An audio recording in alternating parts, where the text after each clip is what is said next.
안녕하세요. 서초동 사이다 이호영 변호사입니다.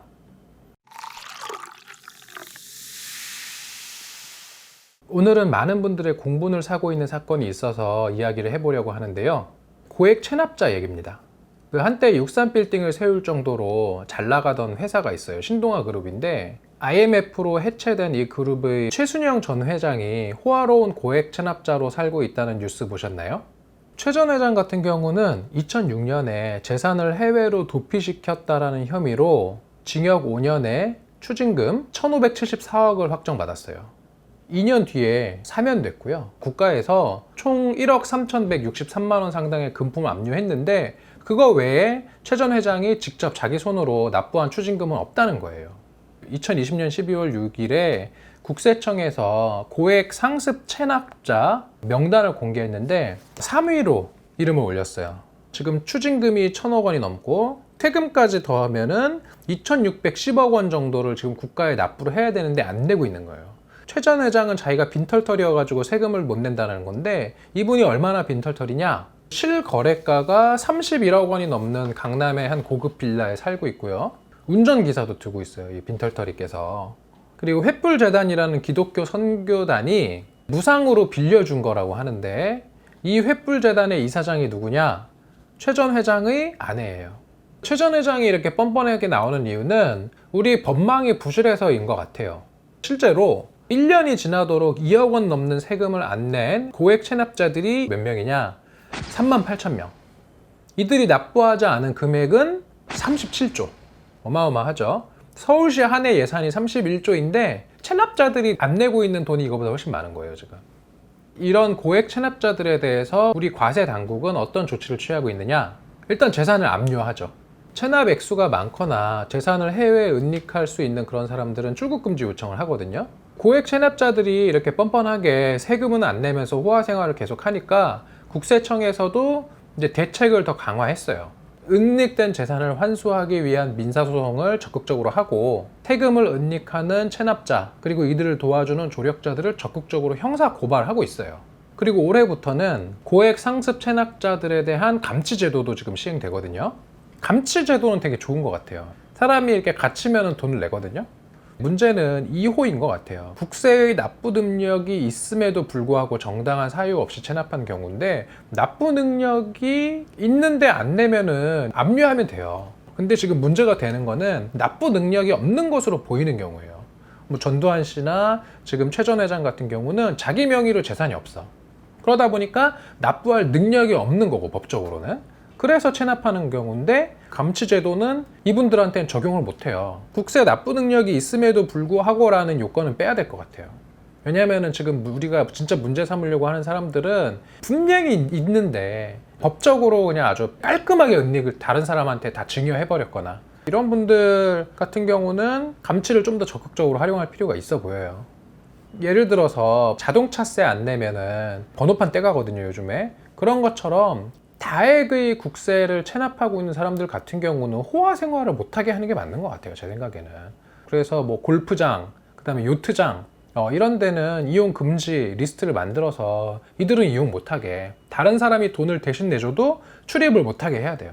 이 사람들이 불편하게 만들어 줘야지 돈을 낼 거거든요. 그리고 이런 고액 체납자들이 보면 또 버티는 이유가 소멸시효 제도가 있어서 그러거든요. 국세징수권 같은 경우 소멸시효가 5억 원이 안 되는 금액 같은 경우는 소멸시효 5년, 5억 원 이상인 경우에는 소멸시효가 10년이에요. 그러니까 10년을 버티면 돈 안 내도 되는 거야. 그러니까 이렇게 계속 버티는 거죠, 이 사람들이. 최 전 회장이 2015년에 했다는 말이 참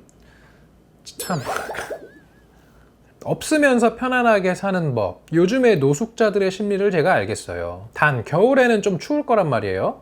여름엔 좀 덥겠지. 나머지는 나하고 비슷하겠네. 걱정거리가 없어요. 이게 뭐 누구 놀리는 것도 아니고 지금. 특히 최 전 회장 같은 경우는 수십억 빌라에서 살고 있다는 건데 재단의 재산을 특정인에게 지원을 해주는 건 업무상 배임 횡령이 될 수 있어요. 그래서 뭐 처벌의 문제가 생길 수 있는 것이고, 전두환 씨 같이 이순자 여사의 명의의 집에서 살고 있는 거잖아요. 그렇게 가족이나 친척으로부터 지원을 받는 사람들에 대해서는 지원되는 금액을 돈으로 환산을 해서 세금을 매겨야 돼요. 고액 상습 체납자들에 대해서 지원되는 돈에 대해서 중과세를 해야 된다. 그래서 오늘의 사이다 한마디, 고액 체납자 지원에는 그에 상응한 세금을 부과하라. 지금 인터넷에서 대전 9급 공무원에 합격한 아동 성희롱범을 고발합니다 라는 제목의 청원이 화제가 되고 있어요. 이 청원 내용을 보면 공무원 임용 예정자가 아이즈원의 멤버 김민주 양 특정 신체 부위를 조합한 아이디를 쓰면서 성희롱적인 글들을 막 올렸던 거거든요. 이 사람이 올린 글을 보면 아름다운 꽃이 피는 봄이 왔습니다. 꽃은 아시다시피 식물의 생식기입니다. 즉, 가 피는 것이죠. 민주의 처럼 아름다운 꽃길 걸으시길 바랄게요. 그러니까 이거를 김민주 씨가 이거 안 봤으면 좋겠어요, 진짜. 소속사가 경찰에 수사 의뢰를 했어요. 사실관계가 아직 확인되진 않았고 본인은 부인하고 있어요. 김민주 양에 대한 성희롱이나 모욕적인 글을 올린 것이 사실로 드러나면 처벌될 거고요. 지방 공무원 임용령에 따라서 후보자 자격 상실할 가능성이 매우 높다.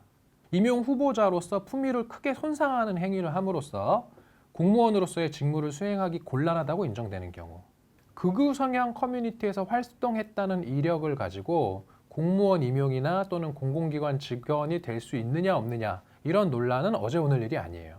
2015년 같은 경우는 KBS 수습기자가 일베의 헤비 유저라는 사실이 밝혀지면서 논란이 됐었거든요. 시청자들이 이제 막 난리가 났고 기자협회에서도 반대 성명을 냈는데 결과적으로 이 수습기자는 기자로 임용이 됐다고 해요. 일베라는 이유로 뭐 공무원이 안 된다, 기자를 하면 안 된다, 이건 아니에요. 근데 일베에 올린 게시글의 그런 수위가 하나의 판단 기준이 되는 거예요. 이 기사가 입사 전에 올렸던 글들을 보면 상당수가 음담패설, 특정인에 대한 비하, 여성에 대한 혐오, 이런 것들이 드러나요. 생리휴가는 사용 당일 착용한 생리대를 생리휴가 감사위원회에 제출하고 사진 자료를 남기면 된다. 여자들은 핫팬츠나 미니스커트를 입고 다니는 것만으로 공연 음란 아니냐. 또 있어요. 여기도 일베가 많이 나오네. 경기도에서 일베에 그 장애인 비하글, 성희롱 글들을 수없이 올린 사람이 이번에는 7급 공무원에 합격했다는 거거든요.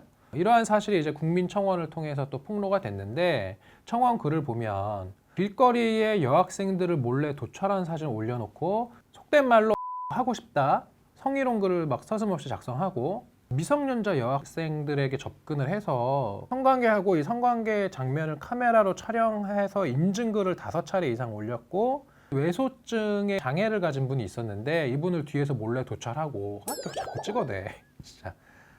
이 사람이 지금 경기도 공무원에 합격했다는 거예요. 당사자는 그동안 자기가 일베에 올린 그런 성희롱, 성폭행 암시하는 글 대부분이 사실은 가짜다, 실제 있었던 일이 아니라 가상의 상황을 만들어서 사진들을 올렸다라는 거예요. 이거는 수사를 해보면 알겠죠. 이 사람이 올린 글이 다 사실이면 법적으로 처벌돼요. 미성년자와 성행위하는 거, 미성년자 의제 가늠이 돼요. 그 다음에 몰래 찍었잖아요. 성폭력 처벌 특례법상 카메라 등 이용 촬영죄가 돼요. 그것을 그리고 심지어 유포했잖아요. 유포죄도 같이 성립돼요. 법을 위반한 거잖아요.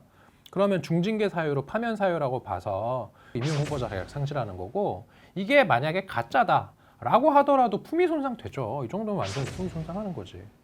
그래서 이재명 지사가 또 화끈하게 사실로 확인되면 임용 취소는 물론 법적 조치까지 엄정하게 시행하겠다라고 밝혔고요. 이건 뭐 당연한 거고, 현재 경기도는 지방 공무원 임용령에 따라서 자격 상실 안건을 인사위원회에 상정하기로 결정했다고 해요. 공무원에 대해서 이렇게 높은 수준의 도덕성을 우리가 요구하는 이유가 뭐냐? 바로 공직의 특성에서 기인하는 거예요.